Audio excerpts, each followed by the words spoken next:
Hi guys! So, now gagawa tayo ng mamul biscuits. At please paki-like and share my video on Facebook, Instagram, at saka po yung sa YouTube ko, paki-follow na lang po. Please like, share, and follow my video. Thank you guys. So, we'll start now for the ingredients ng mga mamul biscuit. So, kailangan natin ng Hi guys! So, ngayon, gagawa tayo ng mamul biscuit. So, nag-crave sila ng biscuit, so gawa natin sila ng mamul biscuit. It's a dates biscuit na actually, Eid lang namin ginagawa. But, pwede naman ng everyday or seasonal, pwede rin naman. So, guys, so let's start. So, now, meron naman akong ditong butter.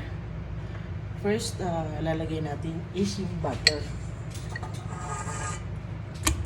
1 cup butter. Ayan. Kailangan medyo, ano yung butter nyo, medyo malambot. Ayan.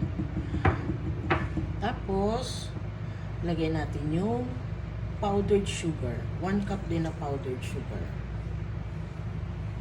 At, tapos, i-mix natin siya.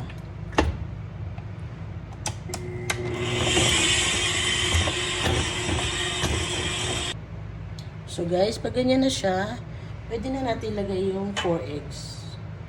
4 na itlog ang nilagay ko. Sama na natin yung vanilla. Bali, 2 stick na ganito ang nilagay ko. Sama na natin siya.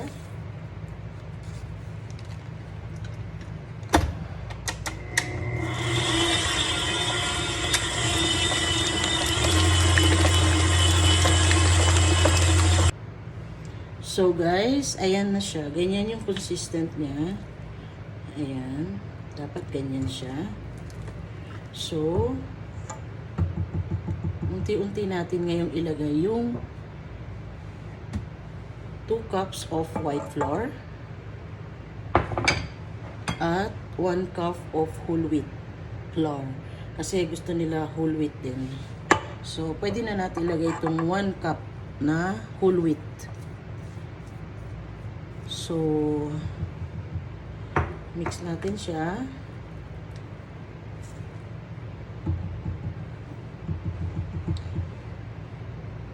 Mix ulit. Ayan. So, ilalagay naman natin yung white flour. Ayan.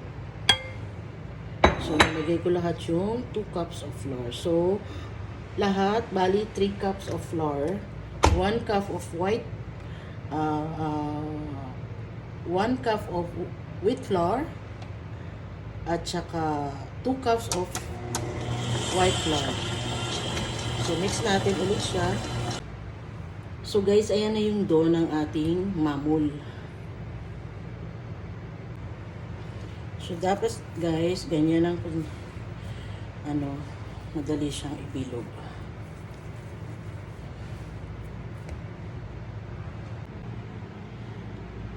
So guys, kailangan natin ng dates paste. Ito, bibilugin natin siya. Malinis po ang kamay ko. Bibilugin natin ng ganyan, isa-isa. Ganyan. At kailangan din natin ng molder. Ayan yung ating molder na mamul. Kita nyo? Yan. Kailangan natin yan. So, let's start. So, kailangan painitin natin yung ating molder. At ilalagay lang natin siya. Ganyan. Ganyan. Ilagay natin siya sa loob. Ganyan. Tapos, bilugin natin. At tapos, ilagay natin sa molder. So, isa-isa ganyan siya. At ayan, napuno na natin siya. So, bababa na natin yung molder natin. Ayan, ganyan lang siya guys. So guys, check natin.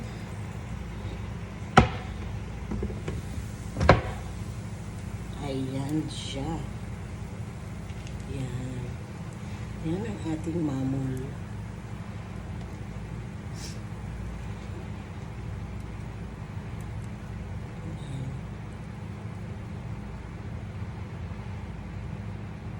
Siguro guys, mga saglit lang naman yan siya lutuin. Saglit lang talaga. Saglit lang. Yan, luto na siya. So, i-check natin.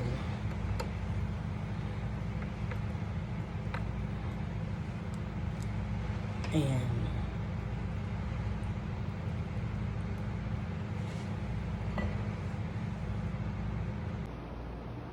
Yan na po yung ating finished product ng ating mamul. Mamul biscuit. Masarap po siya sa tsaa or sa coffee. That is our mamul biscuit.